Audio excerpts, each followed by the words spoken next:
Hello, check, check.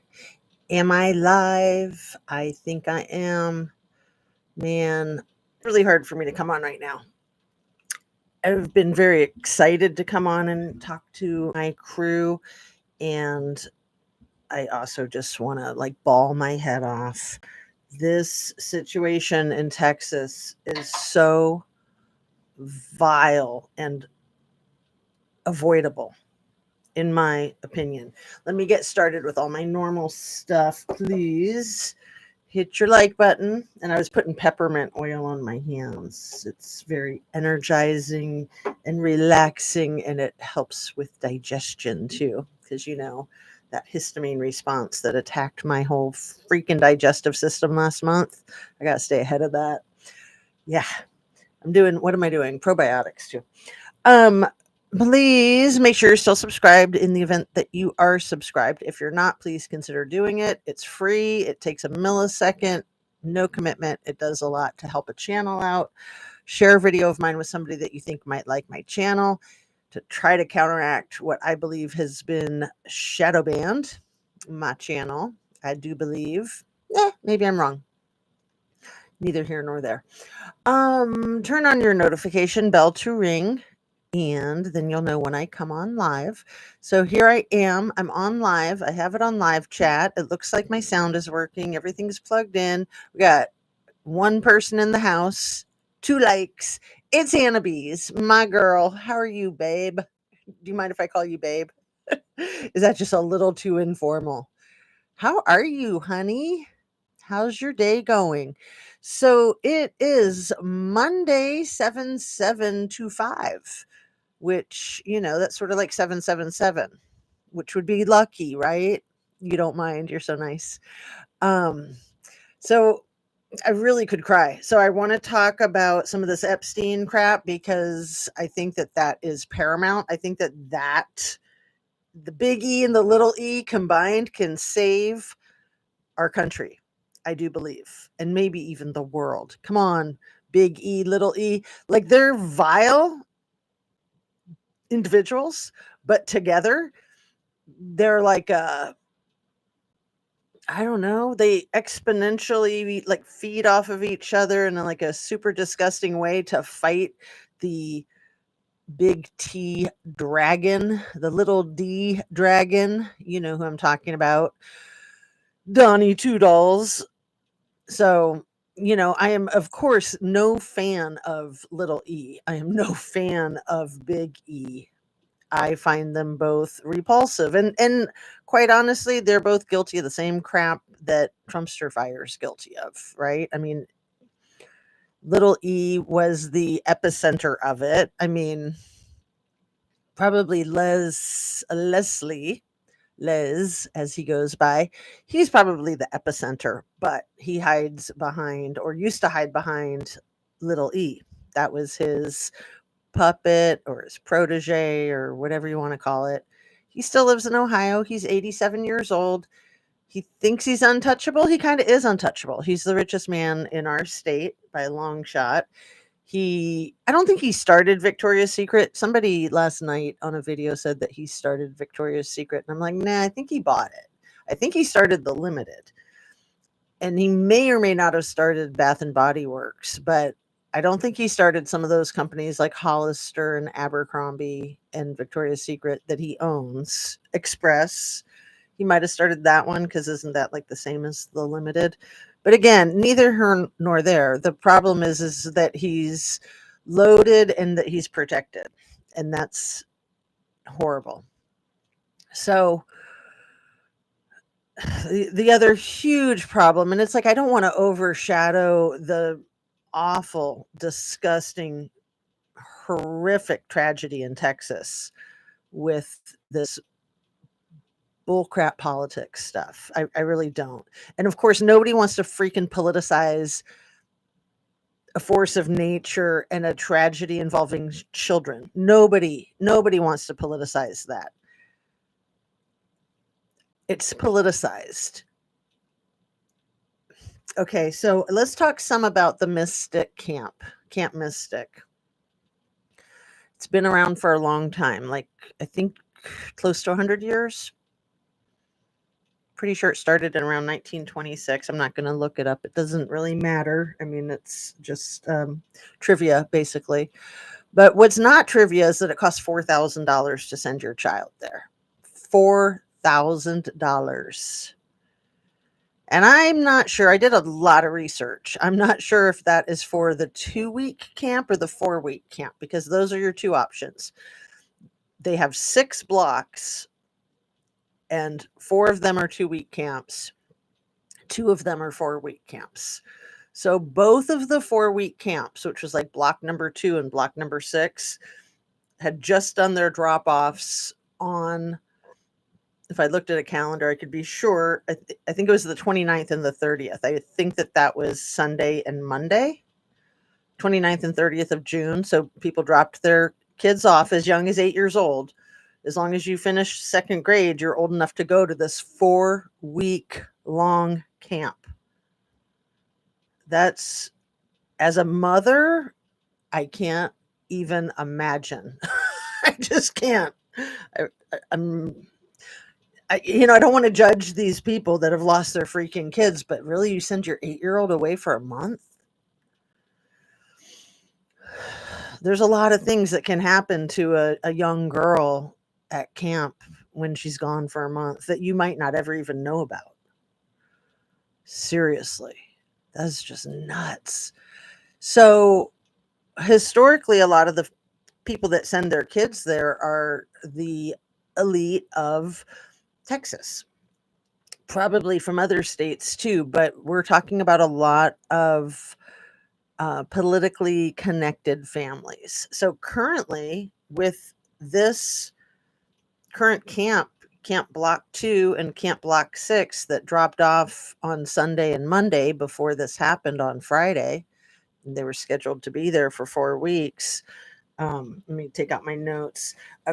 I think a couple of the kids were Betty Carter's granddaughters that were there, and a politician who I'm not familiar with from Texas. I think his name is August Fugger. August Fugger or Fruger. I could look it up, but again, it's trivia. Who the F cares? But his daughters were there.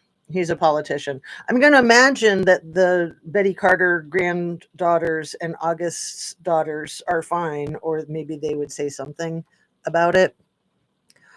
We still have 10 kids missing. I'm pretty sure that all 10 of them are 3rd graders. I don't think that any of them are as young as 7. I think that the youngest that are missing are 8, but I'm pretty sure from what I've researched, Annabise, and I'm going to try not to bawl my head off, I'm pretty sure that there's 10 missing 8 and 9-year-olds, that all of them are from that youngest crew. And I did some reading online. You can only take so much, and I'm not real familiar with flood zones because I don't live in one.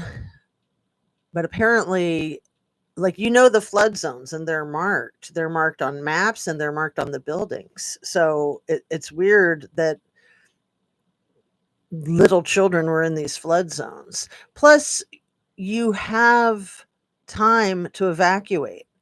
They didn't really talk about the advanced evacuation that was missed. And it's fine to evacuate and then go, oh, well, I guess we didn't need to do that, right? I mean, better safe than sorry. But what they did talk about is like, oh, well, if you evacuate too late, then you're going to make the problem worse. It's like, well, then don't evacuate too late. Either evacuate early or hold off so that you don't contribute to a disaster that's already out of control. But it just really sounds to me like a lot of these lost lives were completely unnecessary. And you don't want to blame anybody. You want to identify the problems and you want to fix them. Like, come on. You have to be clear. You have to be honest. Let's see. What say you, Annabes? Everyone who is rich, don't ever get in trouble. It is a tragedy going on in Texas. I think the number is over 100 now of deceased, but it kind of depends where you look. So I think that in the UK, they're saying that there's over 100 deceased in the Texas floods. And of course, they're not all from that Camp Mystic, and they're not all from that exact area. There's been a lot of floods, I think, all on the Guadalupe River, but the majority of them are from Camp Mystic. And the timeline is real sketchy too. Like, I don't think they really want to nail down the timeline because people don't want to be accountable. And when I say people, I'm talking about the authorities, the local authorities and state authorities. So I said in my video yesterday that it sounded like it got really intense right around 6 o'clock in the morning. And that might be a little on the late side. It's like things started ramping up, I think, around 1 o'clock and 2:30 and 4, and then it just kind of jumps to 6 and 7 o'clock. The timelines that I've looked at, and I did put one of what looked like a fairly accurate and transparent timeline. I put a link to that at the top of yesterday's description for anyone who's interested. So it sounds like 3:34 in the morning was when it was getting desperate, and we know that things happened quickly, like 45 minutes. So let's say that things happened at 4 in the morning, so between 4 and 5 maybe, but it kind of sounds like it was a little bit later. It's weird. It sounds like it was a little bit earlier, it sounds like it was a little bit later, but again, like, what's your criteria? What are you basing it on? It's like, once you have a flood and you're in a flood zone, just effing evacuate, especially when you have 750 kids. So the director, the owner of the Camp Mystic, is deceased, and I can't imagine if he wasn't, what hell the rest of his life would be. I mean, he's the one in charge. It's family business. It's always been in the family. Um, it's kind of a legacy kind of thing. There's kids that would go there. I think they called it a triple camp thing, where you went there as a kid, your camp counselor as a high schooler, or no, after you graduate high school, you have to have graduated high school. So the campers range between age 8 and 17, probably 18, maybe, but definitely 17. Maybe it's only minors, because I think I saw something that 17 was the cutoff. Anyway, you have to be a high school graduate in order to be a counselor. And then, so a lot of the counselors are people that were campers as girls. And then if you've done both of those things, if you've been a camper and you've been a counselor, then you could advance on to be like a board member or something to that effect. And it's very prestigious. So it's like all the mucky mucks in Texas are legacy alumni of Camp Mystic. 750 campers, I think, is how many they had there. So parents dropped them off Sunday, Monday for a 4-week stay. Some of this I wrote down. So it was 6 terms. Term number 1, 3, 4, and 5 were all 2-week terms. And they had all wrapped up, I believe, if I was looking at it right. It's kind of dizzying, but I get very interested in things like this. So the second term was scheduled to be there from June 29th to July 26th. And then the 6th term was scheduled to be there from June 30th to July 27th. And I want to look into this individual. Her name is Amber Hausenfluck, I think. And she's a consultant lobbyist that they mention in the write-up like the pamphlet about the camp. Like if you have any questions, it actually is kind of a political camp. Like pretty sure she's a Republican, but they're like trying to get the parents to lobby sort of kind of for their school districts and their school boards to make the schools bend to Camp Mystic's schedule. So it's kind of bizarre to me that just in the briefest information that I was looking at to learn about the camp, there's a whole lot of pushing to try to get your parents to be activists within school boards and that type of thing. Like, I mean, school boards are actually very powerful political like organizations. So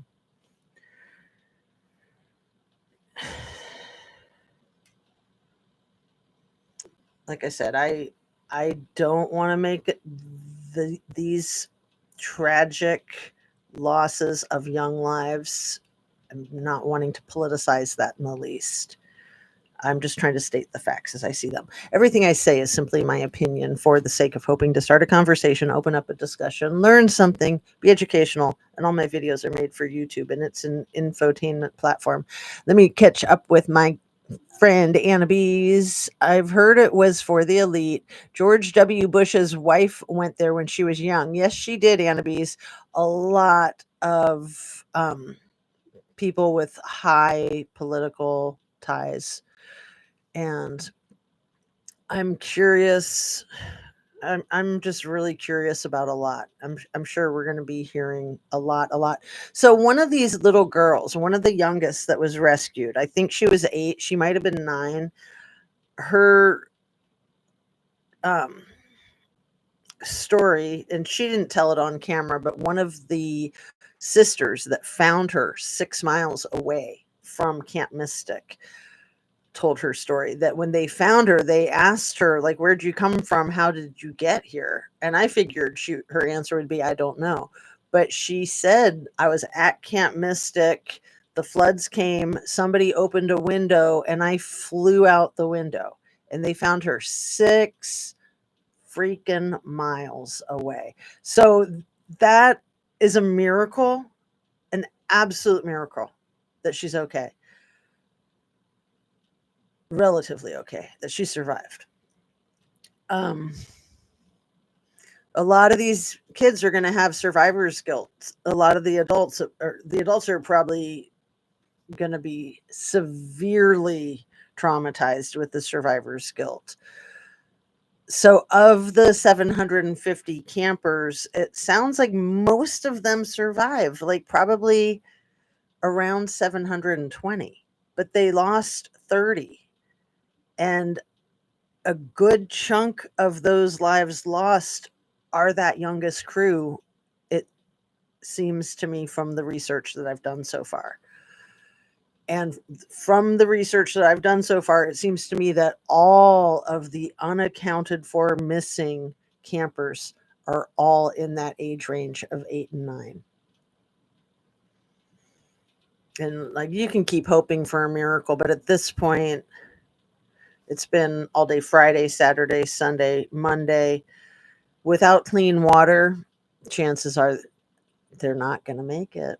And if they're drinking the river water, I would imagine that they're not going to make it because that is probably toxic as all get out. I mean, flood water is always extra toxic with all of the debris and oil and chemicals and sewage and everything else. But you never know. You never know. I mean, I certainly don't want to give up hope for anybody who knows of a missing person that's hoping against hope that they are found alive, because maybe they will be. Maybe they are stuck in a tree somewhere and maybe they're, I don't know, able to drink the rainwater because it's raining more. There's more flooding happening. So, they can be licking rainwater off of leaves. They can be just opening their mouths wide open, trying to get whatever they can. I mean, the dehydration, and how ironic if you're dying of dehydration when there's literally trillions of gallons of water that caused the crisis.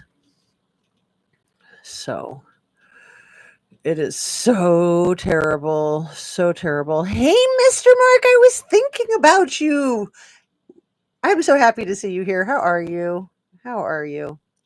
Is it so devastating? So you're in Oklahoma. You're not far from uh not you're a lot closer than I am anyway. I mean, you're probably a few hundred miles away from all of this. I think it's like kind of central Texas, where the Guadalupe River is, like south central, maybe slightly east.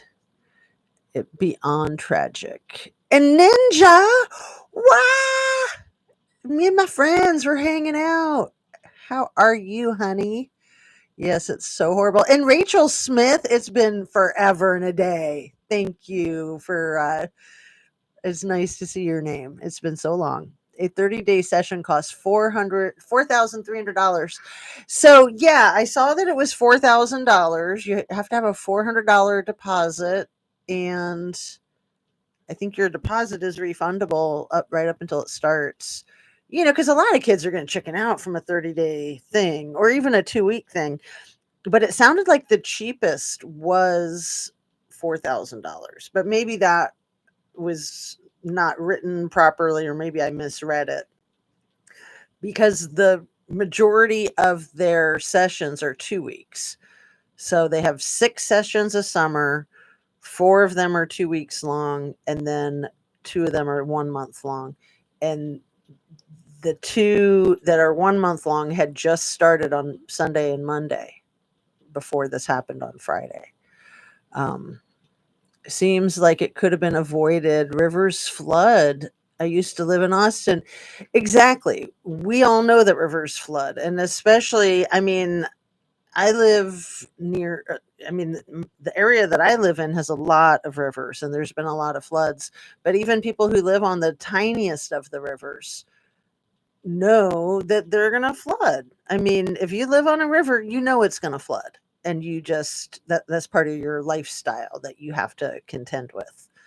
I can't imagine. I mean, I literally can't imagine. I had one residence flood while we were living there, and it was here in Ohio. It was before I had my 4th kid. It was right around the time I got pregnant with her, and we were renting our friend's house. It was right before we bought a home here. We were renting their house while they were out of the country for a year, and their house was built over aqueducts, and it shouldn't have been built there to begin with. But there was a massive storm, and it flooded with maybe 3 or 4 inches deep of water just in the basement. Although we did have a lot of stuff in the basement, and it was crystal clear water. Like there wasn't it wasn't dingy. It didn't have a speck of dirt in it. It was like fresh drinking water. And it was still just like so overwhelming to deal with it. Even though my husband's really good at that stuff, and our insurance, we had renter's insurance that completely cashed us out. I mean, we ended up getting a really good deal out of it financially. But it is just so overwhelming when your house is flooded. And that's with 3 or 4 inches of crystal clear water. That's the only thing I can compare it to in my own experience. Although living in Malibu, I knew of a lot of people whose places got flooded all the time, and mud. And yeah, there's some flash floods there. Southern California, anywhere that's dry. Yes, we are, Mark. The OGs. Oh, I love it. That's so cute. The the organic grocers. Original gangsters. That's cute. That's awesome. Did you guys all text each other? Like, let's all meet at Jazz's live. Because I did put it up like 40 minutes before I came on. I try to give some advance notice, and hopefully I'll be able to get more consistent in that direction, with kids and summer. And I just had my first grandbaby visiting Mark. He's 3 months old. He just left yesterday. a little sweetie pie. They were here for 2 weeks, so that was totally awesome. And I had all 4 of my kids in the house, even though only one of them currently resides here. All 4 were here for most of those 2 weeks. Well, one of them, he slept at his own place. And then my daughter, that's older, she would go back and forth because for work. So she slept at our place as often as she could, but she had to stay at home a couple of nights here and there at her own home. Let's see. And catching up, you watch Upstream, where our park rangers, Army Corps of Engineers, River Patrol people. You watch Upstream. I see. So when you're in a flood zone, that's what you do. Yeah. Yeah, I mean, they knew it was coming. They knew that day that there was a high likelihood. I've gotten a little bit more clarity, but there's just so much to cover. So I want to not worry so much about the trivia details that I may be a little bit off on, like with all the inches of rain, the feet of rain, the hours and the times and all that. It's all very important information, but it's a jumbled mess in my mind. And it's like we're talking inches of rain that turns into feet of water for the river. So I think it was about 13 inches of rain that fell in a couple hours. And then the river, I think, surged 26 or 27 feet in 45 minutes. But it broke the barometer, whatever it is that measures. It's the largest surge they've ever had at that river, at that location, that they know of since they've been measuring. And it broke the measuring apparatus or something. So they were not even sure, but they say it's 26, 27 feet in 45 minutes. And you can watch the video. I think I'll try to find that. It's like a 3-minute video. You guys have probably all seen it, that shows like the riverbed dry, and it is time elapsed. So it's like a 3-minute video, but it's of those 45 minutes as the river is surging over that bridge. And there's people that were about to cross the bridge that are parked on the road on the other side, and they're outside of their cars standing there watching it rise, and they just keep going up until they finally get in their cars and drive away. Mr. Mark was in Houston. Yeah. The newborn is so sweet. I know, I'm a brand new grandma. My first. It's the coolest thing. I knew it would be, but I didn't expect it to happen so soon. And it was planned, which is what I kind of joke about. I'm like, my kid was 20 when he became a dad, and it was totally on purpose. He'd already been married for a year, and he and his wife were just wanting to jump in feet first. We told them to wait as long as they could, and I guess they did, maybe. I don't know. But anyway, yeah, they got married when they were like 19 and 20, and then they're becoming parents when they're like 19 and 20, somewhere in there. Anyway, let me stay focused on my material, because there's so much going on with the freaking Epstien. What was it, like a Department of Justice put out a statement overnight? Like, really? Overnight or during the day on a Sunday, all of a sudden, out of the clear blue sky, Department of Justice just happens to put out this insane denial of the Epstein files.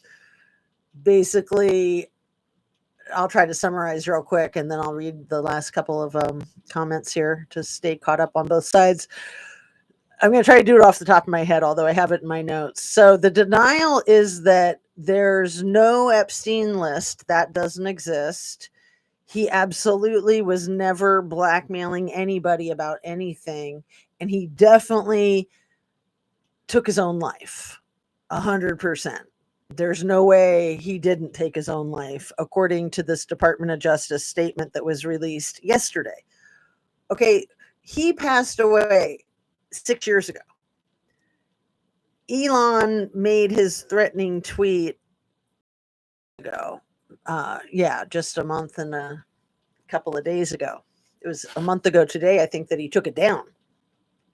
So he and Donnie Two Dolls have been having their beef, trying to lay low because, I mean, they are dangerous to mess with. So they're both like they know they're playing with fire. Each one of them could really damp the other one. So they're trying not to hurt themselves, but they're also such bullies and so immature that they just want to win, each one of them, big E and little T. So here they are, back and forth. They're at it. The girls have been fighting a lot. It's been escalating. And so it seems to me, in my opinion, that the DOJ released the statement yesterday to preemptively try to squash or counteract any tweet, any excrement that the big E might make about the little E files and little T. So let me look at my notes because, yeah, no client list, no blackmailing, definitely did himself in. Definitely. But more importantly, this is the one I didn't mention, is that little E is definitely not, I forget what it's called, the Israeli FBI. He's definitely not that at all, which we all know he definitely was. Hello. Okay. So any information that comes around now, we will know that it's not true because of the statement that the Department of Justice released yesterday, right? So any damaging information about El Presidente, we know already that it's just going to be fake news and not to pay any attention. Pay no attention to the man behind the curtain. So for my thumbnail, I used a photograph of Virginia Giuffre and a handful of Epstien survivors that testified in court and sued Ghislaine. And I think it's like an ABC special, and it had a video attached to it. And right in the middle, it says, "Sorry, this video is no longer available." Why? Why is that video no longer available? Scrub much? Let's see. I was in Houston with flooding from Harvey. It happens in minutes, but we leveled off at 33 inches into the homes in about an hour. Wow.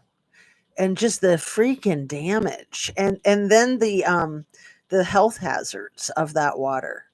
Also electricity, right? So dangerous. So dangerous. Mr. Mark says, I seen that wall of water like 5 or 6 feet flow in, but it was coming from upstream, probably had 15 to 25 minutes. It's just so heinous. It's so sad. No camera footage.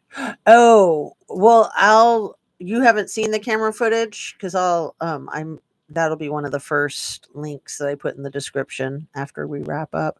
So according to DOJ and Trunk, there is no constitution and no Epstein acts or parties, and they are all good people. Well, that's awesome. What good news. And look at you. So we've been trying to figure out what this purple crown with the number 1 is. And I don't know if you might know, Mr. Mark, if it's like a membership thing, or that you're just the greatest justice viewer of all time, because you're the 3rd person now that we've seen have it in these last few days, and none of us know what it is, including the other 2 people that had that purple. It's like a badge, right? And maybe it is membership. I don't know. I could look at my little membership list and see. But thank you guys for being here, and thank you for watching, and thank you for supporting me in my quest to find the truth. And the reason I like to come on live with you guys rather than just me like talking and recording it and then putting it up is because you guys usually have all kinds of pointers to keep me on track or point me in the right direction that I'm not even aware of is there. So any information that you guys have, I have learned is some of the best information that I'm going to find. Like way better. You guys are way better than Google. Way better. So, yeah, this situation with, the little e-files and with this girls camp, like, I don't believe in coincidences. It's weird that both are happening simultaneously. It's really weird. So we've got little girl victims of a predator, and we've got little girl victims of, so like an act of man and an act of God. That's wild. We've got little girls vulnerable to vile acts of man, and we've got little girls vulnerable to catastrophic acts of God that could have been intervened by man, because we have that ability. We have that ability. So many people were fired from NOAA, the National Oceanic and Atmosphere Association. And actually, my friend that visited over the weekend for our 40th high school reunion, she's a scientist with NOAA. I don't think I mentioned that yet. And she doesn't expect to have a job for another 6 months because of the cuts. And she's a doctorate level, and she's been there for a long time. Um, it's tragic. But she was way ahead of me on the election fraud stuff. Like, she was like miles ahead of me on all that. She was like, "Did you know that there's these people that are proving that there was election fraud?" I was like, "Yeah, I do know. And I'm glad that you know, because not that many people are aware." And people get very interested when I talk about it, and they're very excited. But most people that, when I talk about it, most people haven't heard of it. Like, even people that I would think would know and would want to know and would seek it out, um, it's just, it's not being circulated. So unless you're looking for it, you're not going to find that information. So, but yeah, we both agreed that it's still really bleak. Like, we don't want to be unrealistic and getting our hopes up that something's going to be done, even if all of the data and proof is there. Like, what you gonna do about it? I mean, we're in like hardcore Tony Soprano, Al Capone gangster crap. It's insane. Okay. Um, so okay, I read that one. Yeah, that's the one I have highlighted. I know for sure there was recordings. Little E recorded everything. Oh, you're saying no camera footage. I thought you were talking about the flood. Okay, I'm glad to see your next comment. I know for sure there were recordings. Little E recorded everything everywhere. So I've done a ton of deep diving on Epstien for the last couple of months. Like, that kind of became my sole focus, with all of the confusion of all the crap and all the bull with all the cases. I was like, I want to just buckle down. I do better when I'm focused. I don't want to be distracted by all these other cases and all this other shenanigans. And I just had a feeling this was before Elon even put out that post about that you're never going to see the files because of Donnie being in them. It was right before that I was like, I really want to like beef up my knowledge of the Epstein stuff, because I just have a feeling that that's where this is going, that it's going to keep coming back, and it is, and it does. So I'm glad that I've learned a lot about it. That's how I've learned a lot about Wexner. Oops, I didn't mean to say that, Leslie. Waxer. He's a waxer. Okay, that guy. So he was sort of the man behind little E that molded him. And then you've got William Barr's dad, Donald Barr, who hired Little E to teach high school. I think it's called Dalton High School, a high school of the elites in Manhattan. And then you had William Barr and Donnie Two Dolls in power when Little E got Epsteined. You had the surveillance cameras in the jail, and people say prison. I think there's a difference between prison and jail, and I think that it's a jail, but I'm not even sure. I mean, we all know what prisons are and we all know what jails are, but a lot of knowledgeable sources call it a prison. And so I looked it up. I'm like, isn't it a jail? Because he hadn't been tried yet. He hadn't been convicted. He was being held. And then they were going to move forward with charges. So he was in jail, not prison. But anyway, I digress. The cameras turned off. He had a cellmate who got moved. I think it was his lawyer who said, "Don't ever let my client be alone in a cell." There's a lot of speculation that it was a hired hit internally, and that it wasn't even the prison guards that did it, that it was maybe another law enforcement professional who had been arrested for something. There's a specific individual that is under suspicion by some people that have studied the case. And I don't know his name, and I forget which department that he worked with, and I don't know if it's, I haven't researched enough about that, but I thought that was interesting, that's one theory, is that it was a hired hit from law enforcement that was jailed, that knew how to make a homicide look like a self injury. But there was also a forensic pathologist who said, no, this is impossible to have been self injury. He declared it homicide.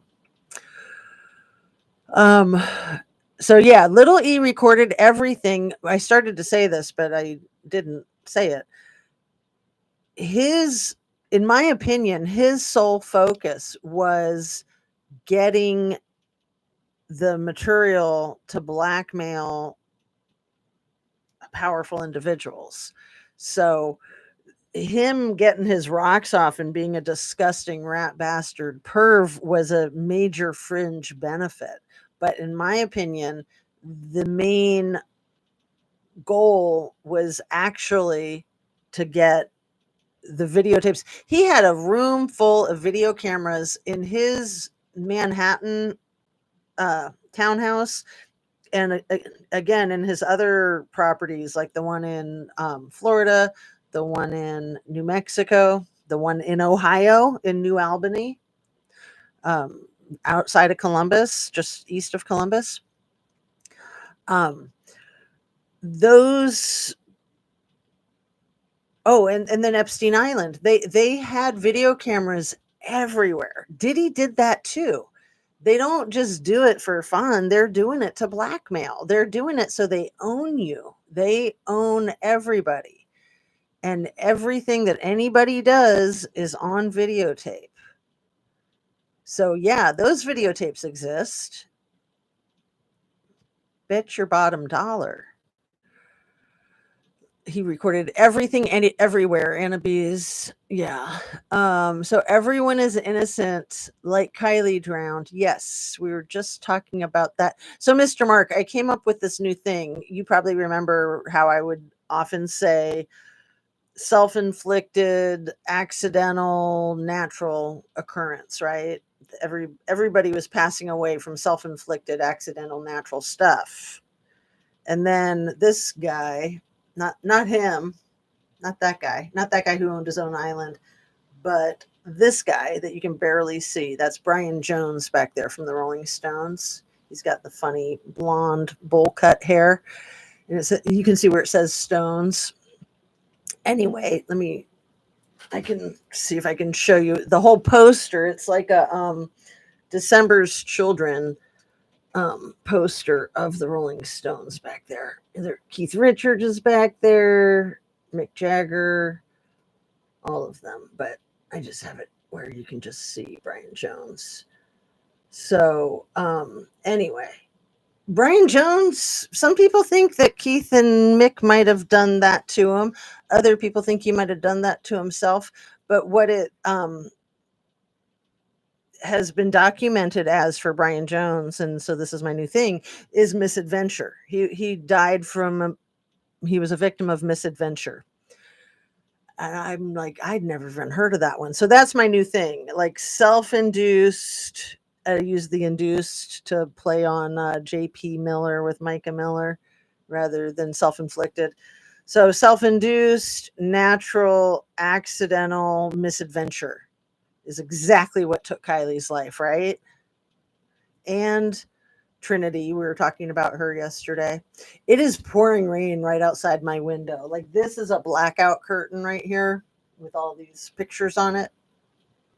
And right outside the window is pouring rain. I love that sound. So if I lose power, most of the stuff will still work. Some of the lights will turn off, but most of them are like actually remote control and battery operated, but a few of them are plugged in. So, and the computer's plugged in, but it's charged up. So if I lose power, I'll just be darker. I'll be even more mysterious.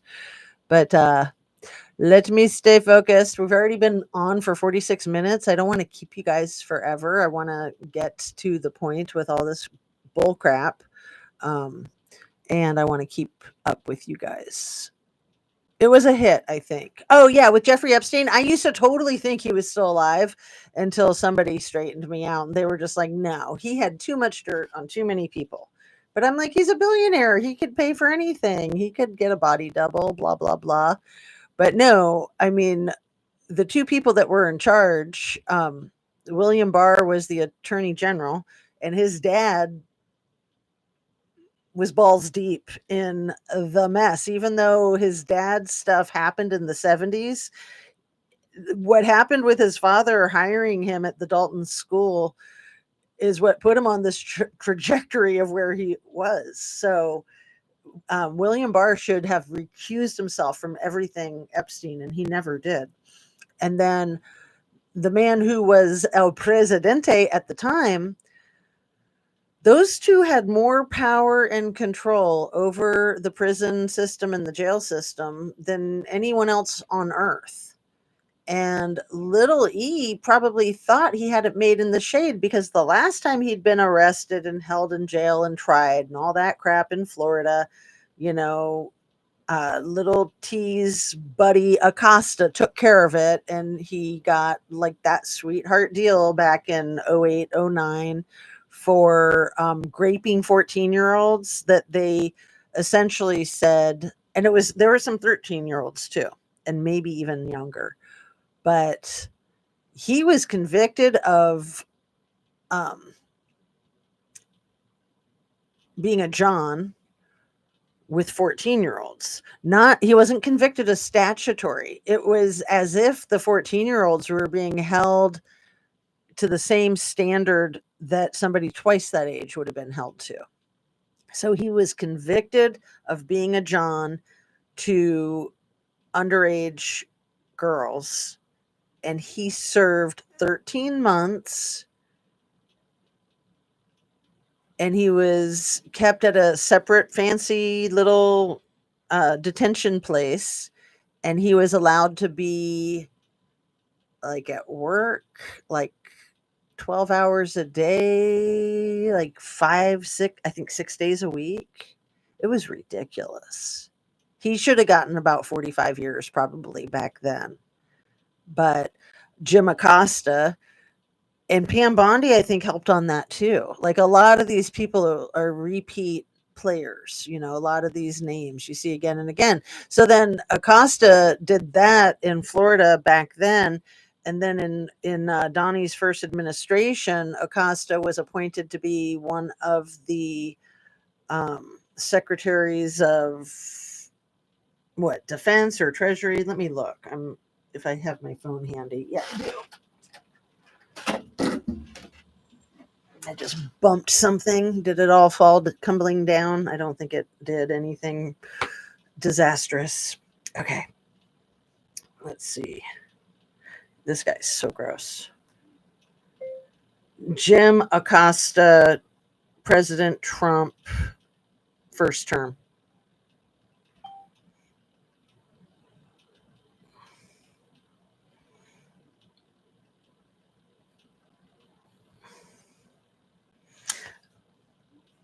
I didn't know this. He served as CNN's chief white. Sorry for scratching my nose.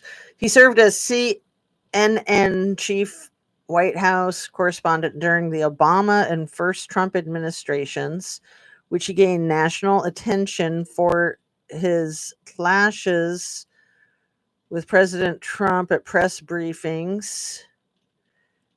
Is this is the wrong guy, isn't it? That I'm. That's not the right guy. 1 second.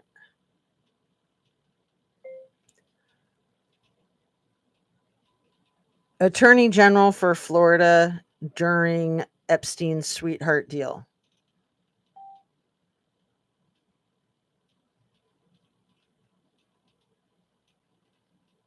Okay, that Alexander Acosta. Okay, I'm like, why am I so out of it? Okay. Phew, I'm not that bad. Alexander Acosta is a completely different person than Jim Acosta, and they're probably not related. So thank goodness I discovered this in my life, because I can't stand it when I make mistakes like that. And then even though I will address it in my next video and I'll put it in the description and I'll put it in the comments, it's still, it's misinformation, and I can't stand putting misinformation out there. And even when you try to retract it and try to correct it, it's still not good. It's not good.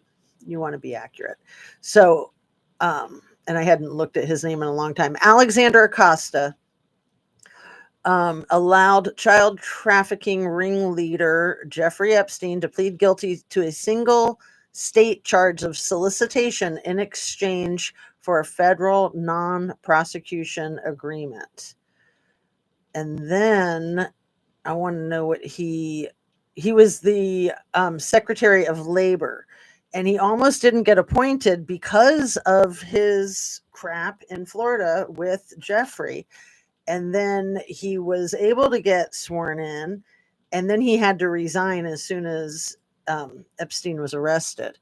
And then I think Epstein was Epsteined a month after he was put into jail. I think. Let me look at the date, because he took his life allegedly. He was Epsteined on August 10th of 2019. And I think he was arrested in July of 2019. Let me look what this says. Jeffrey Epstein arrest in New York.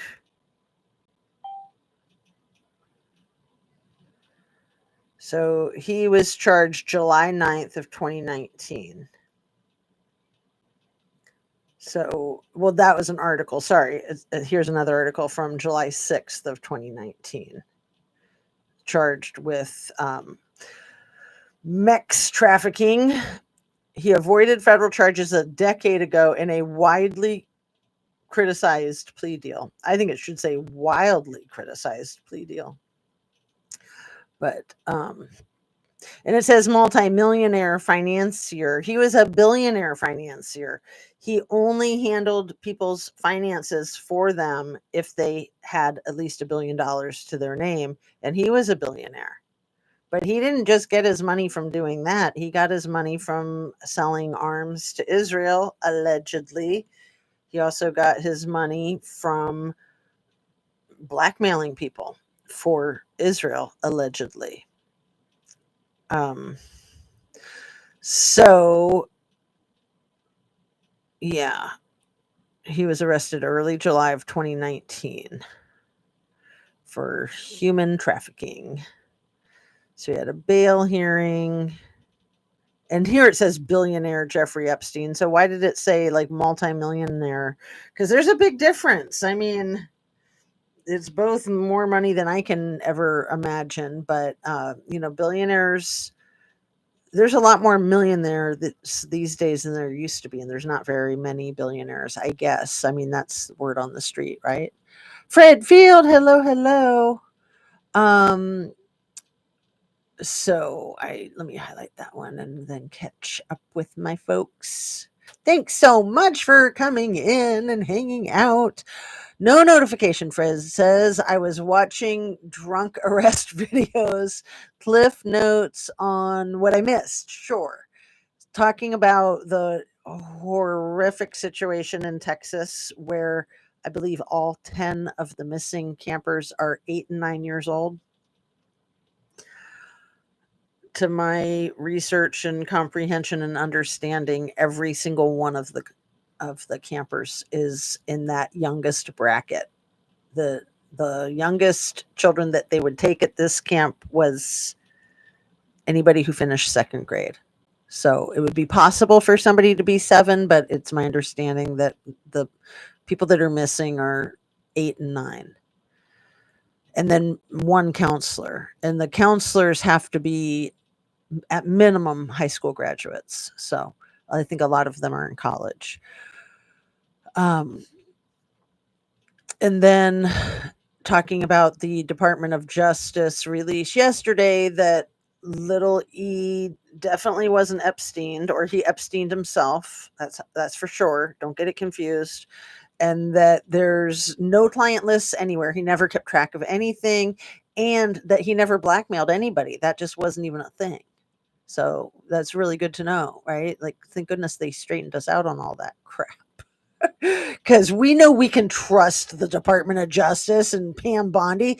She's never lied to us. That would be like thinking that Caroline Levitt lies to us, or that our dear leader lies to us, or that all these other freaks lie to us. Christy Nome and who's the guy, Scott Bessent. Ugh, these people are so vile.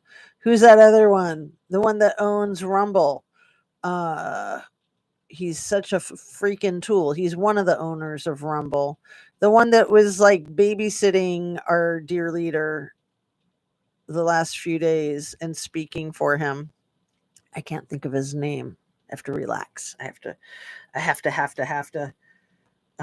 Something with an H, right? Let's see. What was it just on the tarmac where Donnie was saying he was asked about the tariffs? Oh, did you guys know, for anybody who has Trump derangement syndrome, it's really easy to catch tariff derangement syndrome. But I think if you drink bleach, that'll solve it. Yeah. Who is that whack job that's been babysitting him? Trump on tarmac over weekend talking about tariffs. Oh, see, it's Lutnick. That's who it is. What is Lutnick's first name? Does it begin with an H? And I like it when people call him Nutlick.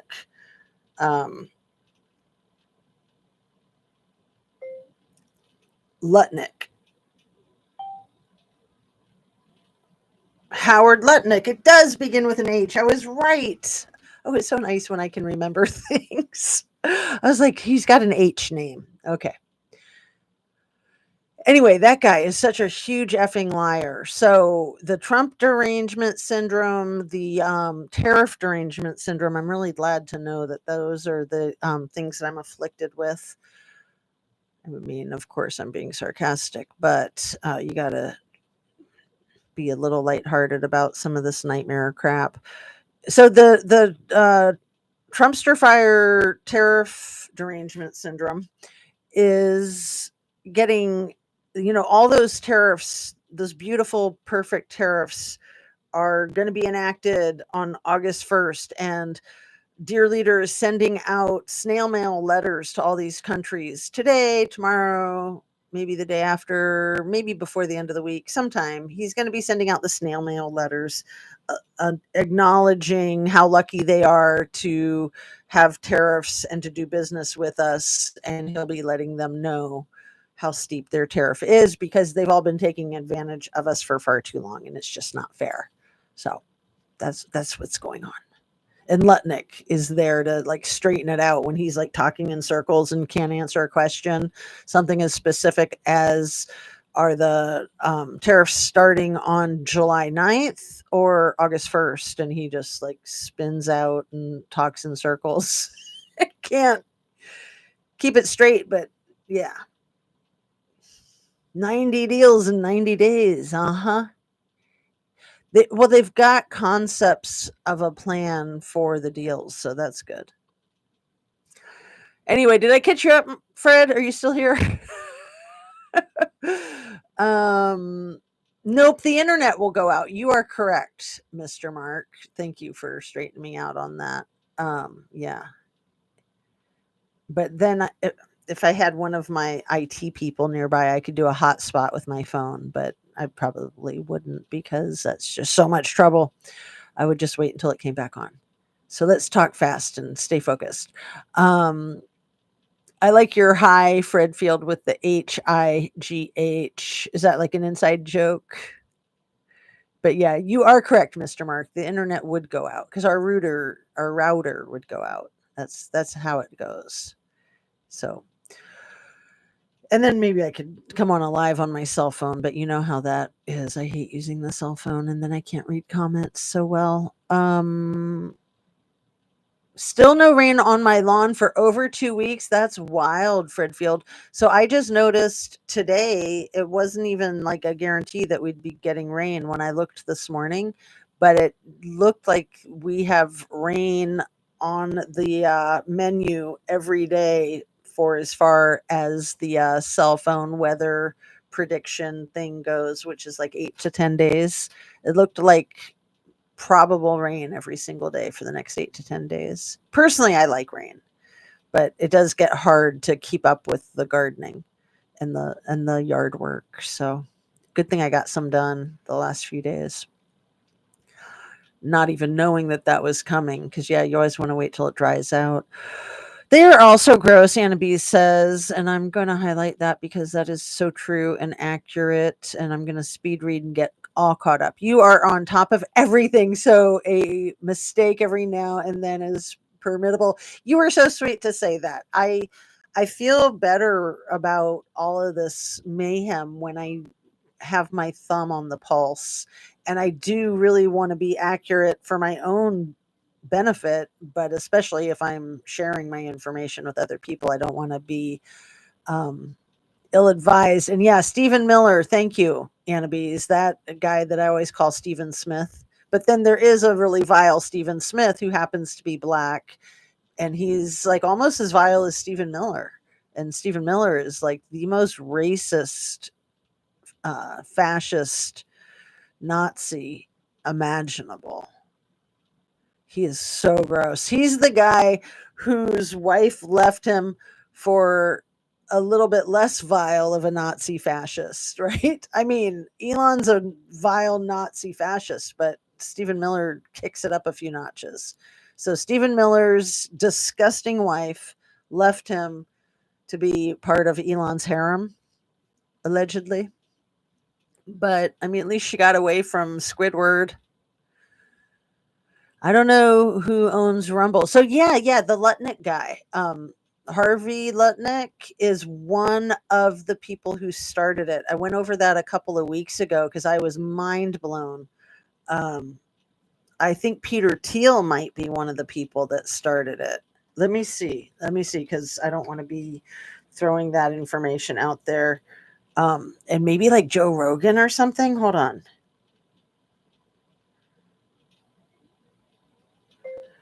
People who started Rumble. I think Lutnick was responsible for it going public. But let's see what it says here. So it was started by this guy, Chris Pavlovsky, in October of 2013. And then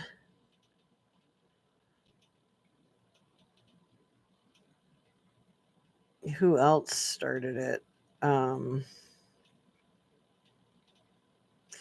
I'm going to say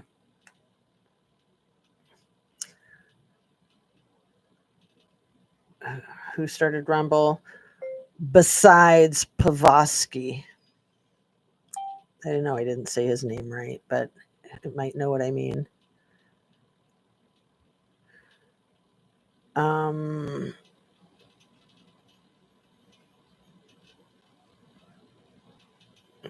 Okay, so all of these people are not people that I'm familiar with. Um,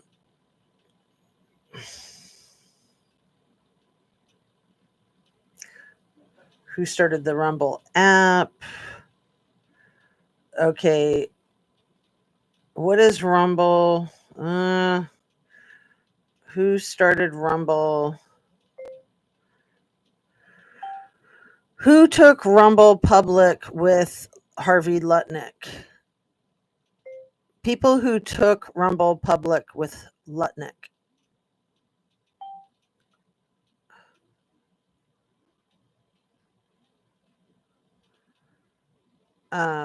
So now they're trying to like lay low. So it's led by Cantor Fitzgerald, CEO. The CEO is Howard Lutnick. Wait. Is Howard Lutnick a billionaire? Yes, he is. But I want to know who the other people are. So Howard Lutnick is the chairman and CEO of Cantor Fitzgerald.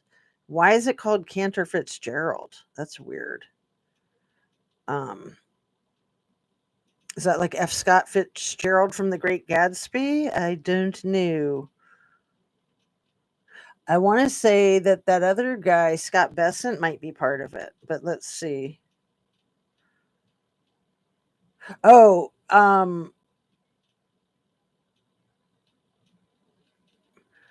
Vivek Ramaswamy might be part of it. Dang it. Who else? The Untold Story. I'm pretty sure that Joe Rogan had something to do with it. I'm just going to ask point blank. What did Joe Rogan have to do with Rumble?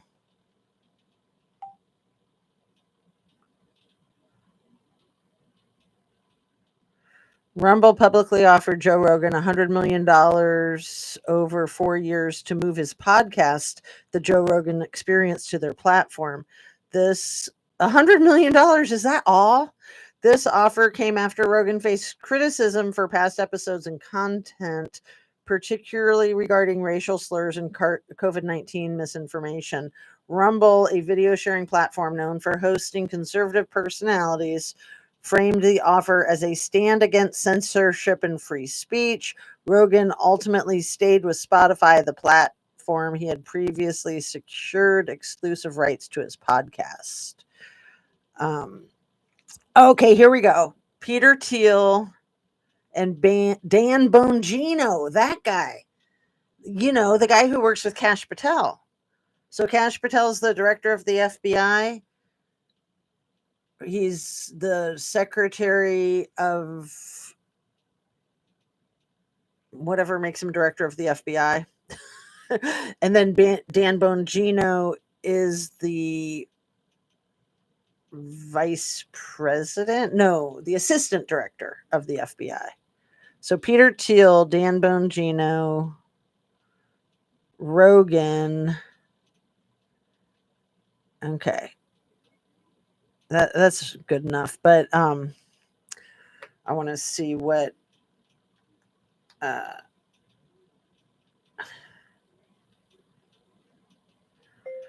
Kash Patel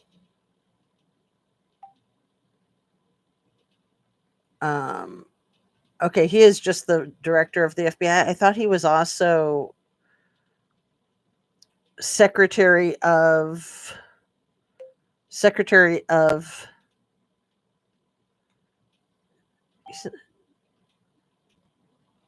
he is the secretary of the Department of Defense, because I thought that was Hegseth. Sorry, you guys. Hegseth, secretary of he's the secretary of the defense. That's weird. They can't both be. Is Kash Patel Secretary of Defense? I should say no, he's not. Okay. He did serve as the chief of staff to the acting Secretary of Defense during the Trump administration. He is currently the director for the FBI. Okay, got it. That's why I was confused. He served as the former chief of staff to acting Secretary of Defense. I'm amazed I keep any of these people straight because I never focused on any of this stuff before, but now I feel like I have to just to keep myself sane and safe because they're just a bunch of hooligans, in my opinion, that are all going to get themselves in prison. But we'll see. I mean, not with Donnie Two Dolls out here pardoning everybody. So even if they go to jail, they'll get released from jail. And I did want to share with you something about one of the female police officers that was horribly injured during the J6 attack. I was going to read you something about that before we wrap up. So let me see what else you guys said here. Do you think cuts that the National Weather Service added to the Texas unalives? I definitely do believe that, Fred.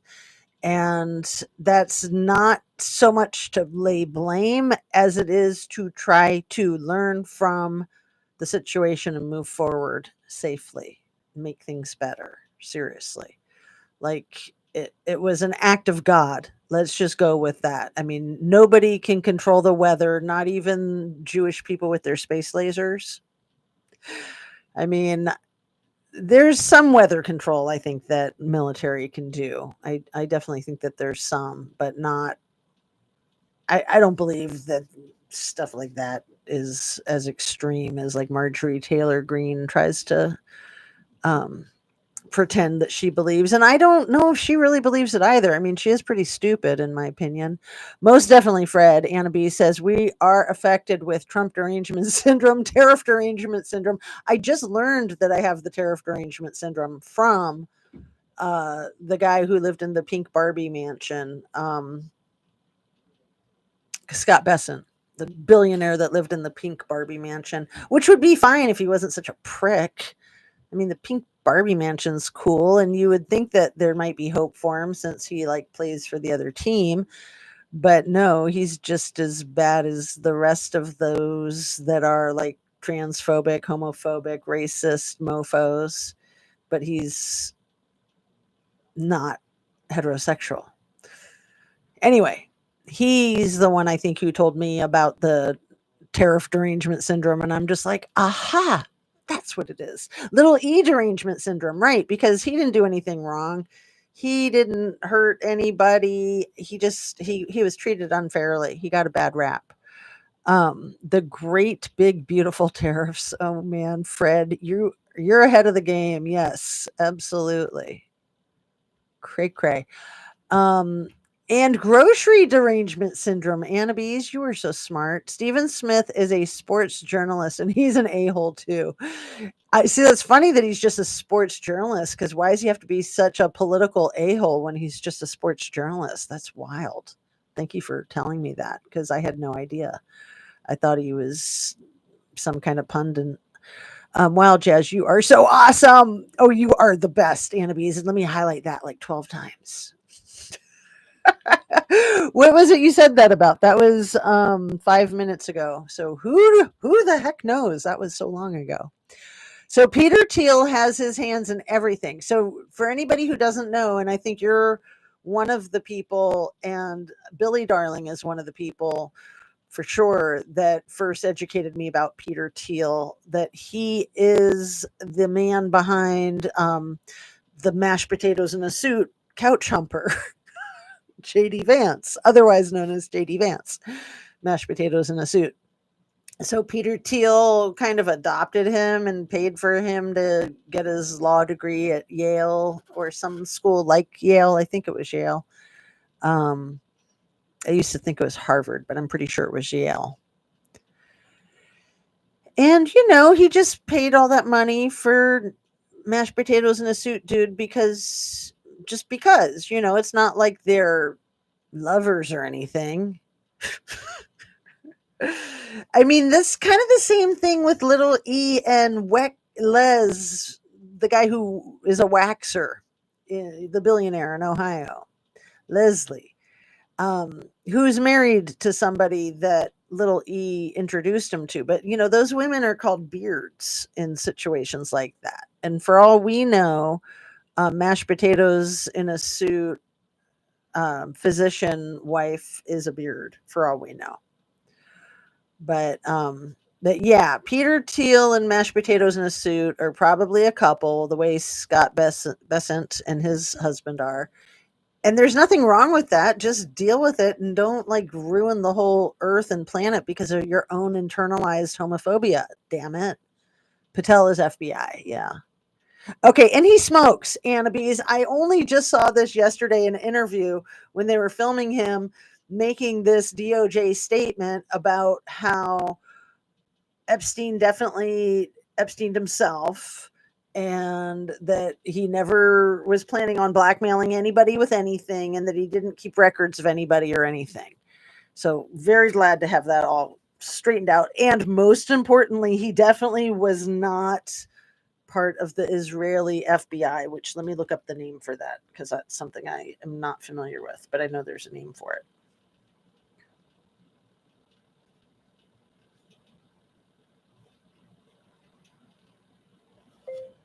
Israeli FBI that Epstein was allegedly part of.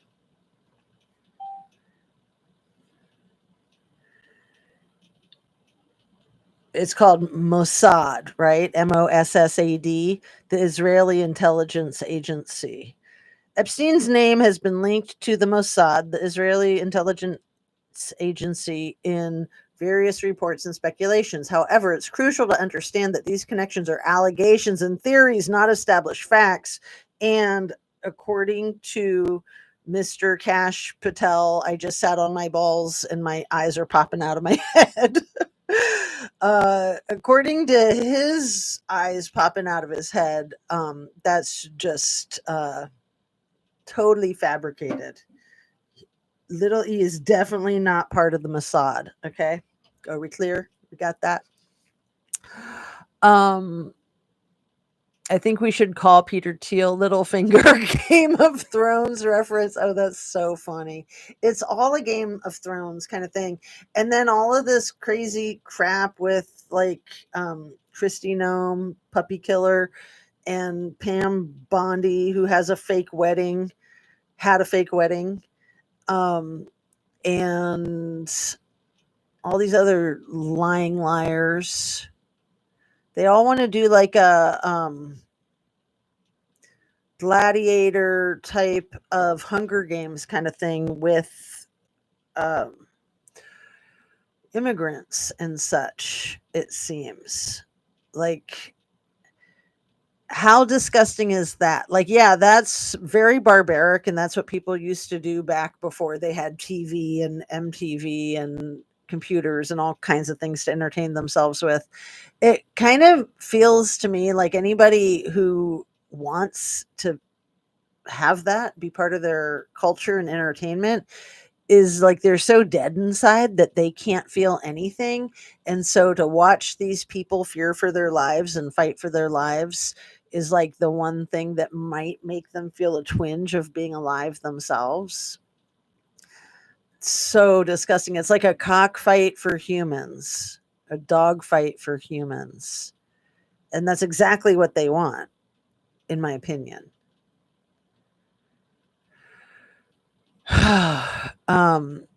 I said about who is involved in Rumble. Oh, that I was good to know that I'm so awesome to know who is involved in Rumble. See, a lot of this information I stumble upon accidentally because I'm scouring the internet looking for all this other information. And that was something that I was like, wait, what a second? What? Wait a second. There we go. I like that. Wait, what a second? That's perfect. And yeah, I think it was just like I think it was Bongino.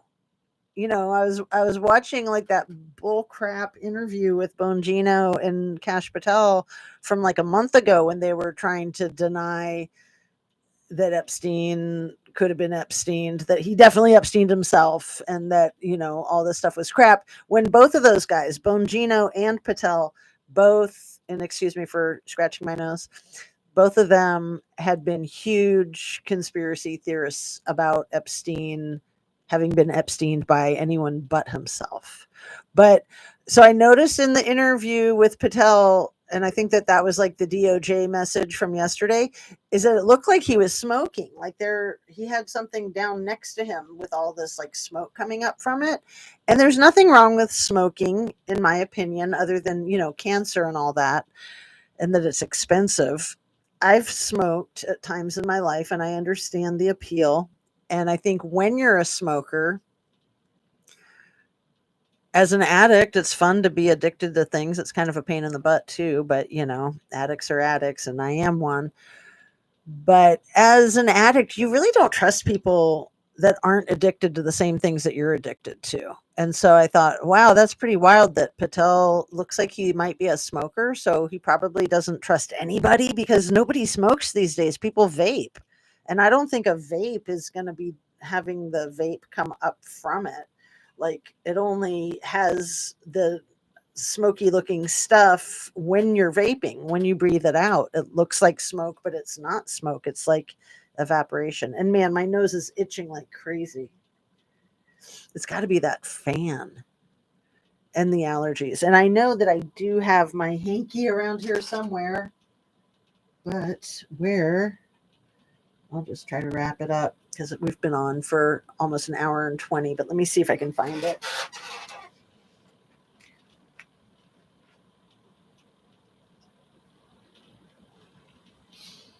No, I can't find it, but I could get a good nose scratch in off screen so as not to be so disgusting for my viewers. So I think I'll be okay till we're done. Let's see. Uh, exactly, Jazz. A beard. LOL, Jazz. Patel's eyes are crazy. He's got what they call in the FBI and in law enforcement, people that do interrogations, they call that four whites, right? Isn't that what they call it? Because you got the whites on all four sides of the iris. And I can't remember which comedian it was. Again, probably Jon Stewart or somebody who said, he looks like he just sat on his balls. I'm just like, that's perfect. Especially when you think of like those little squishy, like bobblehead types of things where their eyes bug out. OMG. Like that is totally him. Annabelle says, I think you are so on point. They want the Hunger Games. It's so frightening. I mean, have they not seen the Hunger Games? Have they not seen how the royals, the elites that watch the sport, the ghoulishness, do they not see how hideous those people are and how they're being made fun of? Like everything about them from the ground up, like they're not fancy, they're not elite, they're like wackadoodle pieces of crap. Do they miss that point? Are they just that stupid that they're like, yeah, I want to be like the evil queen with the little crazy lips and the whatever? I mean, come on.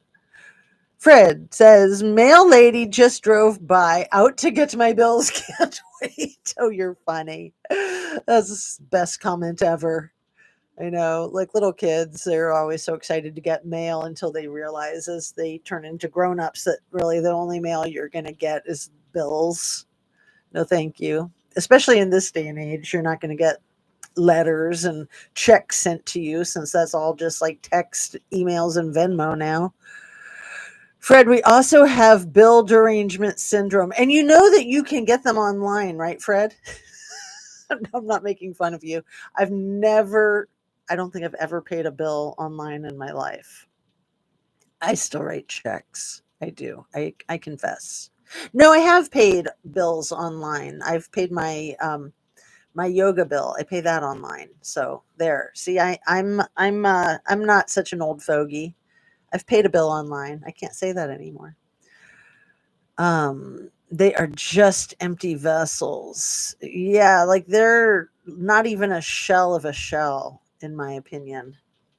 So let me see what else I had in here. I haven't mentioned yet about MAGA Mike, another man who's married to a beard, in my opinion. MAGA Mike Johnson. It's like, just be at peace with who you are and what you are. Don't torture the whole world because you're torturing yourself, and you won't be just just be yourself. Whatever it is. Unless you're a serial killer, then don't do that. Be anything but yourself, right? So yeah, MAGA Mike is the one who informed me about Betty Carter's grandkids being at the Camp Mystic and August Fugger's daughters being there. And again, let's see who this August Fugger is. He's some type of politician from Texas. August Fugger, Texas politician.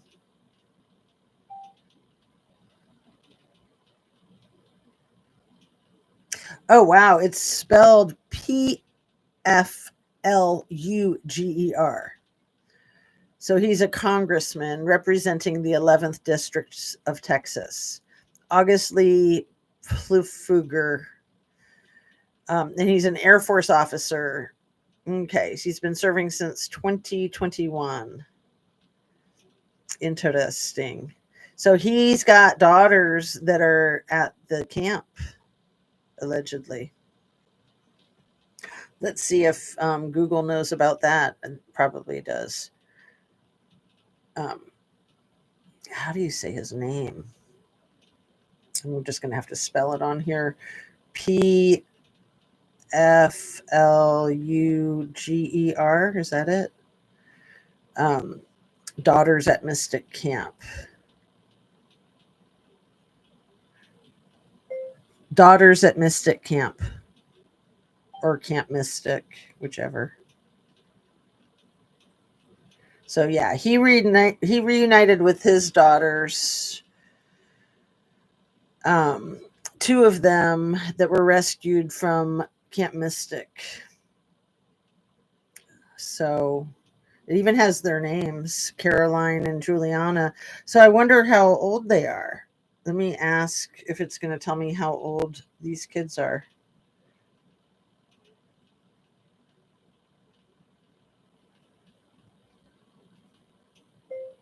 Ages.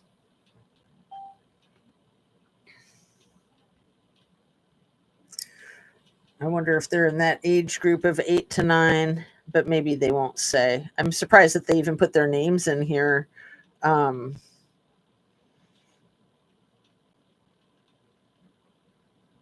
Camille and Vivian? No. Okay, that is Caroline and Juliana is the Republicans' daughters, and Camila and Vivian might be the Betsy Carter's grandkids. Here, let me just see real quick on this New York Post article if it'll let me read it. It usually gives you a pop-up ad and doesn't let you read it.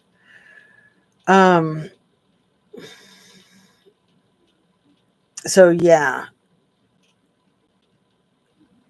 So 2 granddaughters and 2 daughters. But again, a lot of the kids that were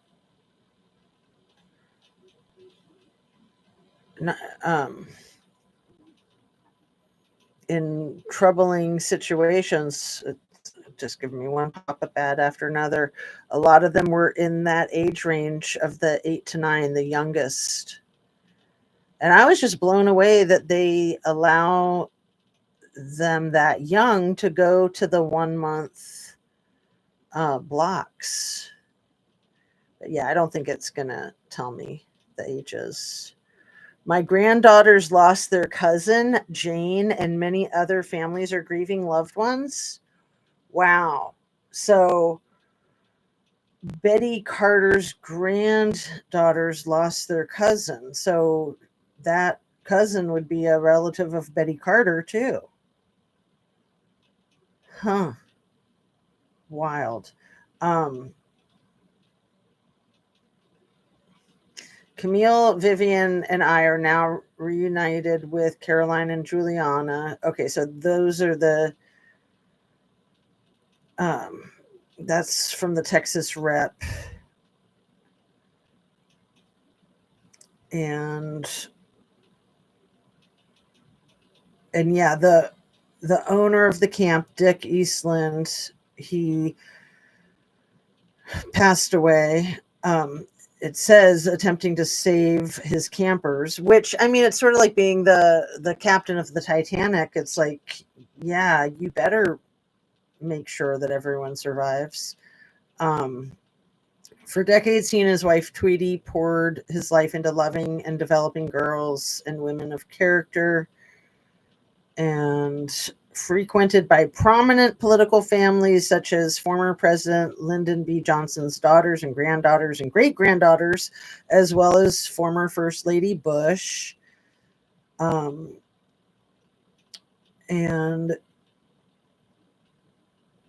yeah, I just hope that they find everybody, even if they can't rescue them, that they can at least recover everybody, because the vast distance that one little 8 or 9 year old traveled, the 6 miles, the one that was rescued,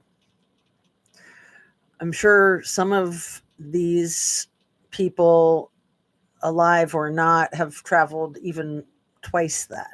I mean, when you got a raging river like that, it moves so fast. And I'm so sorry to say this, trigger warning, but just like the vehicle, some of them are going to be pulverized. I'm so sorry to say that. But some of them you're just not going to find. And I'm so sorry to say that. I hope I'm completely mistaken. I hope that I can be proven wrong, please. Let's see. I love that Anna Bees. I didn't highlight that one, but the last one I think I read out loud. That we also have build derangement syndrome. They're just empty vessels. Okay, I read that one. Oh, for sure, MAGA Mike is gay.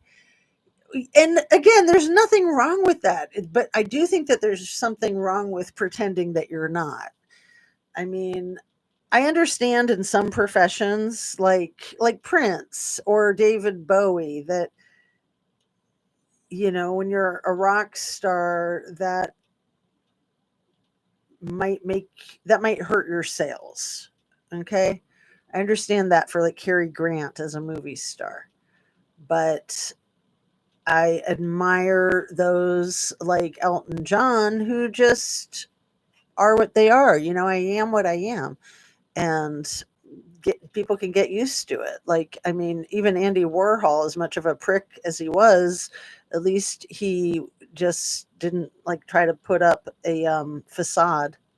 There's nothing worse than being fake. I mean, that again, that's what Catcher in the Rye is all about. That's why that book resonated with me so strongly. I think that's why it resonates with a lot of people, because being a phony, lying, is utter bullshit. Like, it goes against nature. It is in your nature to want to tell the truth, which is why when you're lying, the lie detector tests can pick up the signs and signals that your body is freaking out, because your body's like, stop telling lies. Your body's going to try to tell the truth.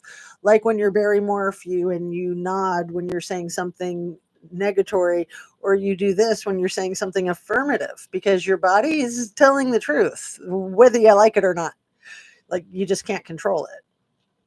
Or Barry Morphew when he was like outlining the blade on his bobcat bucket, when he was like going back and forth with his toe on the blade right before they arrested him. Like, Barry, like, could you try talking to your foot and telling it not to do that? I mean, they would have arrested him anyway. They already knew. but he was just like hitting it home for them, right? So in case they had any doubt, which they didn't, they would know that he was ready for them to throw the cuffs on him. Basically, that was the first time he was arrested, I think. Um, just a new voter card and great big wonderful offer to change my insurance company. I pay most bills online through my bank's bill pay app, but request paper bills and mail. And just so anybody who's interested knows that I do have a Justice merch store, and I have the link to it in the description of my last few videos. And I think I have it in my description too. So it's a brand new merch store, and if you're interested, check it out. I think for the first couple of weeks they do like a 20% discount or something like that. And it's probably just about 4 days old, so it's probably like 10 more days that they have the 20% discount. And it's cool, like Statue of Liberty thing. I've just got the one design so far, but I set it so that you can buy any product in any color and anything. So I'm want to narrow that down too, and I don't know how to make those adjustments. So I might have to start over. I don't know. I hope they find everyone too is also terrible. It is insanity. Yes, there's nothing wrong with being gay, but when you are passing legislation to ban same-sex marriage and trans people's rights, it's crazy. Or when you're like Scott Bessent, who's just the Secretary of Treasury, so he's not necessarily doing that, but he's hanging out with them all and he's buddy with them all. Very cool jazz. Oh, the store. I'm so glad. Like it only took me 2.5 years to finally do that. Sorry. I finally got around to it. Totally not planning on it. Just again, surfing the internet and just like, oh, what's this? I'll go ahead and try it. Okay, so Kash Patel smoking said something really weird about how over the next few days, when you hear, I think he was referring to the big E committing these frauds. That's what I wrote down in quotes. He said, committing these frauds. I'll have to look at that again, and I'll see if I can link it up in the description. It was just so funny when he's saying, there's no list of clients. Yeah, right. There's no blackmail. Right. Right.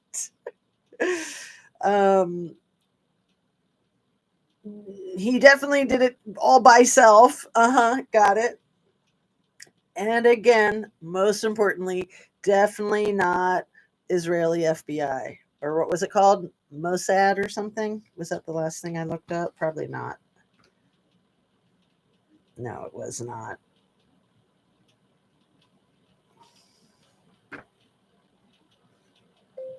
Israeli FBI that Epstien may have been part of. I should have said may or may not, right? So it's the Israeli intelligence called Mossad. I think I had that accurate, didn't I? Mossad. I think that's what I said. Anyway, so back to the timeline of, again, simultaneously, this extremely important stuff going on with the little E crap that's been going on for 6 years since he passed away, but a decade and a half before that. So it's been going on 20 years. So all of a sudden on Sunday, yesterday, they have to make this announcement on a Sunday, on a weekend, when we're still waiting to find out if any of these missing 8 and 9-year-olds are going to be rescued alive. What? Is that really the time to talk about little E? Is it really the time to try to protect Donnie when Donnie is potentially single-handedly responsible for making all of these cuts and firing all these people that could have given more of a heads up to the situation? Possibly, in my humble conspiracy theory opinion, allegedly. So the timeline of how things happened on the 3rd of July and the morning of the 4th of July, the night of the 3rd of July, the morning of the 4th of July. So that was Thursday night, Friday morning. The timeline is wonky. It seems like things started around 1 or 2 a.m. So really the morning of the 4th. And then most of the disaster, the massive worst parts of the disaster were settling down before 7 a.m. on the 4th of July, so on Independence Day. And those kids had been dropped off on Sunday and Monday for a month long $4,000 stay at that Camp Mystic. And some of those kids were 8 and 9 years old. They were third graders. That was the youngest. But the wonky timeline, some of the timeline being wonky, I think, is because it's still maybe kind of early. Like, let's give the benefit of the doubt that they're not trying to do the fuzzy math to skirt accountability. But that's probably exactly what's going on. It's like, in this day and age, you can nail down a pretty accurate timeline. Come on. And yeah, if you've got the Trump derangement syndrome or the tariff derangement syndrome or the bill paying derangement syndrome, Anna, I'm pretty sure if you drink bleach, it will resolve all three of those. So, and please, everybody know that I'm joking. Don't ever drink bleach, right? Being sarcastic, going back to the crap with no. Donnie Two Dolls never told us to drink bleach. He just told us to like inject it into our veins or our eye drops or something like that. There's other ways of getting it into your body other than oh my goodness. I think he said injection. And it's just like, really? Like this type? Or just eye drops? That's not so invasive. I don't know. Maybe you could snort it. Again, I'm joking, but I'm just trying to reflect the craziness of Dear Leader because it seems like he likes to snort things. I don't know. I do not know. It's possible. We know his son likes to. He at least likes to rub it on his gums, but I'm pretty sure that like father like son. And you know who else was into that type of thing was the World War II douchebag, 88, that guy. He was a crackhead also. All right. So the last time that there was a really bad flood on the Guadalupe River, I think was 1987. So 38 years ago, there were 10 high school kids that passed away in that flood. I think that might be the only like minors that passed away in the research that I did. That was what I found. And that they were all 10 of them on a school bus that got swept away. So that's like quite a contrast to what we just saw happen on Friday. It sounds like from people that know floods and that know that specific area of the Guadalupe River that you should know to be out of the flood zone, that the walls in the Camp Mystic, the walls have marks on them of where the water can go up to, and that the landscape has maybe like posts with marks on it. That's what it sounds like from people who've been there and are real familiar with this kind of thing. I've never been there. I'm not familiar with it, so I don't know. But I do have like an idea of that from other flood areas and other rivers that I've seen those types of things. It sounds highly probable. He did say injection. Comment on the new third party forming. Well, thank you, Fred Field. I love your question. I say go third party because it's gonna splinter the Trumpster Fire party. So I think that's great. Splinter the Trumpster Fire party. Please take it apart, dismantle it, bring it down. I'm all for there being other options other than Democrat, Republican, because yeah, they are kind of almost one and the same. They're very different, especially now, but they are just kind of part of the same beast. And in theory, I think a third party would be great. In reality, I don't know that our country can ever get there. And if we could, I mean, I know there's, like the independent party seems like a good idea. Green party seems like a good idea. Um, I want to say that Bernie Sanders considers himself more of an independent than he does a Democrat, but I could be inaccurate about that. I want to say the same for AOC, but again, I could be inaccurate about that. Um, I don't really feel like I identify myself as a Democrat or a Republican because I'm not in agreement with those parties. Um, However, I will be straightforward and direct that I do vote mostly Democrat, but there's been a couple of times where I've voted for third parties, and then I'm like, I'm throwing the vote away. I don't want to do that. So I was especially concerned about people doing that in this last election, throwing their vote away because they didn't like Kamala or they didn't like the Trumpster fire. The first time he ran, it was very hard for me to vote for Hillary. I pretty much hated her. I did not want to vote for her, but I forced myself to just to vote against Donnie Two Dolls. But I found it very vile and unethical and illegal how she swiped the Democratic ticket from Bernie Sanders, man. And Bernie Sanders would have been the coolest president ever, in my humble opinion. So he's still doing great things. So yeah, 1987, 10 teens passed away in a bus. Very sad. Very, very sad. Almost 40 years ago. And now it looks like we have over 100 people total that passed away in this. And it's been like a series of floods. So it wasn't all on the 4th of July. There's been things in the days after, but the worst of it and the bulk of it was on the 4th of July. And I think it's Kerr County is the name of the area, the Guadalupe River, where the Camp Mystic is. I think Camp Mystic was hit harder than anything. That I guess there's like 14 camps up and down the river, like girls' camps and boys' camps. I don't know if they're all church camps. I know that Camp Mystic was a church camp. And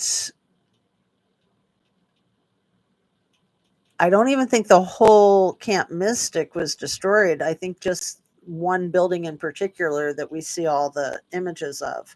But we know that there's a bunch of campgrounds that aren't like summer camps, that are just like regular campgrounds for RVs and families and adults, and that those places are all washed away. Like there's just nothing there except debris.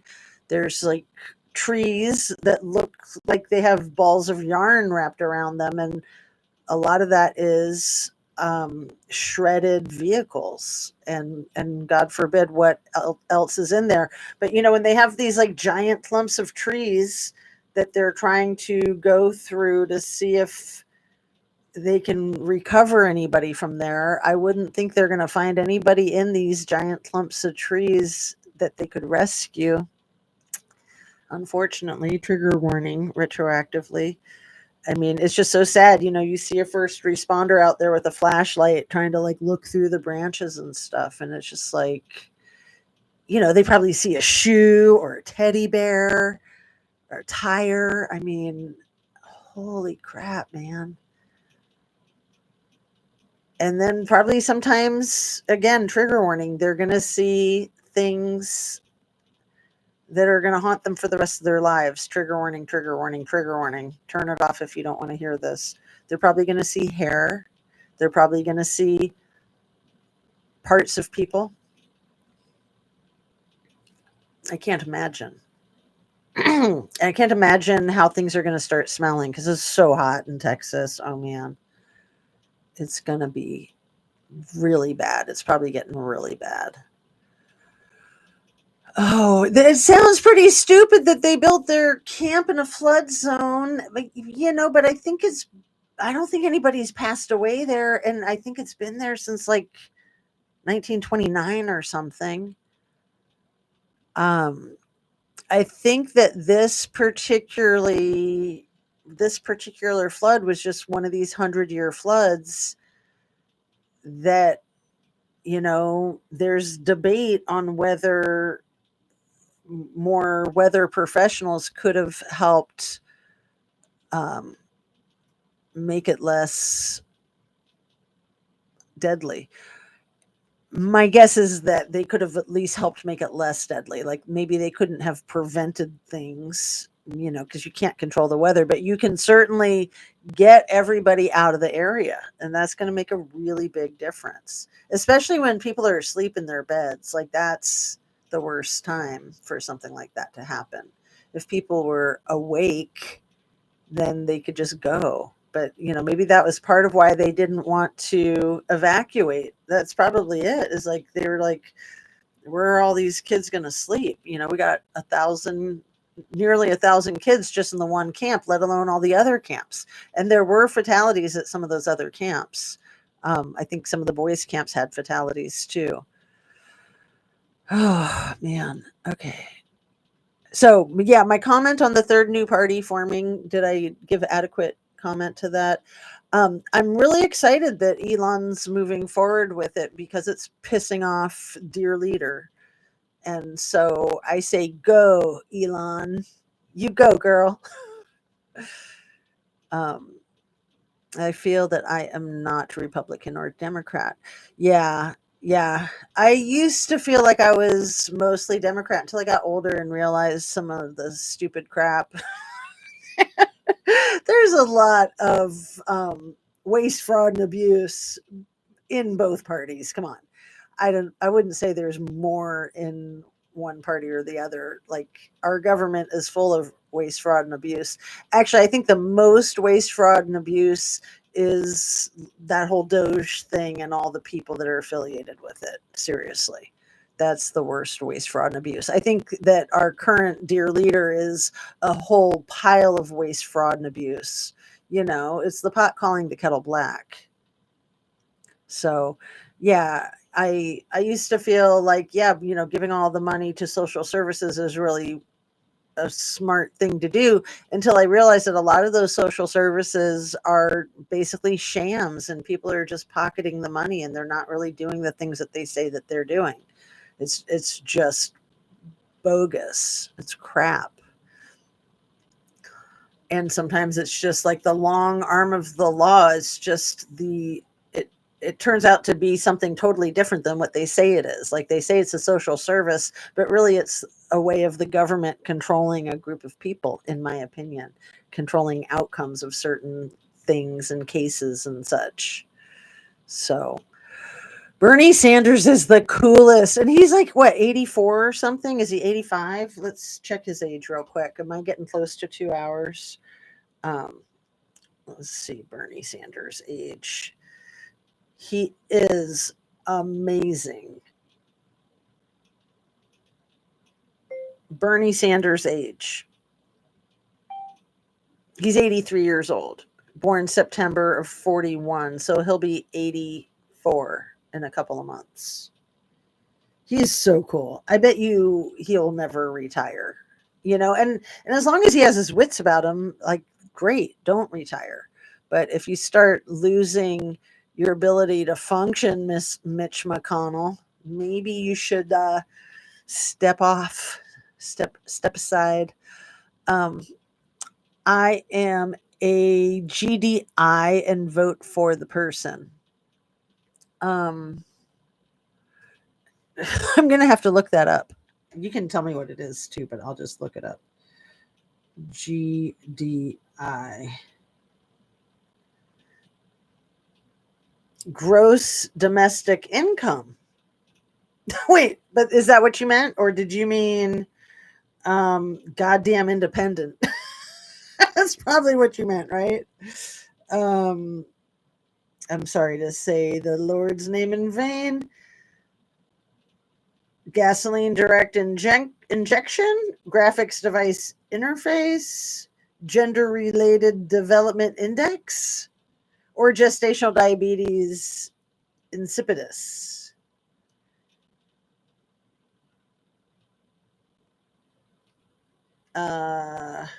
Or is it the integrated facility services on the Toronto Stock Exchange? Please clarify. Um, yeah, that's what it says the choices are. So which one are you, Fred Field? Are you the graphics device interface? Is that you? Okay. Probably independent would be my guess, right? Is that it? I think that's about all I have here. So good to know that the Trumpster Fire is sending out letters today, tomorrow, the next day, maybe before the end of the week. He's sending out letters to all of the countries about the trade deals, about what type of tariff they're allowed to have if they're fortunate enough to do business with the greatest country that ever existed that is getting destroyed by the current leadership. And I do believe we're definitely one of the greatest ever countries on our planet. But I do think that there's some other really good countries too that we could learn from, that we should take notes and not get full of ourselves, because once you think you're all that, you got another thing coming, right? The second one, what was the second one? The independent thing, right? Yeah. Gotcha. Cool. Awesome. So yeah, bizarre that he's saying he's sending out letters. Like, that is such crap. You don't send out letters. You meet with people. You fly there. Like how you went to Qatar to get your freaking jumbo plane to make up for the size of that thing in your pants. Sometimes I just got to be blunt. Just got to. Um. So sending in the snail mail letters, is he going to handwrite them too, like with a feather and like calligraphy ink? That would be good. He should do that. He should definitely do that. And then he should, instead of sealing them with, glue, he should seal them with those wax seals, the way fancy people did in the olden days, and fancy people still might currently, right? Um, So I want to mention again, because I think it's getting more mention and it's so consistent. The right hand is always covered by the left hand, and the left fingers are always doing this. And it's so freaking weird. What is going on with his hands? And he's always sitting there at the freaking Resolute desk, and all the people, no one else in the room is sitting. Everybody is standing up. When you're the one in control, that's weird. Like, standing and being on your feet kind of shows people that you demand. But he's sitting there like a freaking child, like he's in a high chair or something, covering the back of his right hand. Is there an IV scar there? It can't just be a coincidence, in my opinion, that he's sitting there like this every freaking day. So much so that there's a painting or a photograph of himself right behind himself, sitting there like this. It's unreal. It is unreal. By carrier pigeons, and bees, you're the best. That's right. I forgot. Okay, on that, let's sign off. That is perfection, my dear. Thank you kindly. And it's just so fun. I hate to even wrap up, but Coco's scratching at the door. It's been a couple hours. I'm hoping to stay on course this week and do a live with you guys each day, probably roughly between, let's say, sometime between 11 and 1, give or take. Like, that'll be the goal, 11 to 1, give or take. So it's a pretty good window to be flexible with all of the things that happen. So drink your water, eat your protein, especially you, Fred. Protein, protein, protein. And your veggies. Love and light. Thanks so much for being here, and see you soon. And pray for these folks. Pray for these families in Texas. Cry a river of tears. It was good to see everyone today. I hope you all have a great day. It was so awesome to see everybody. Thank you kindly. Speak with you soon. All right.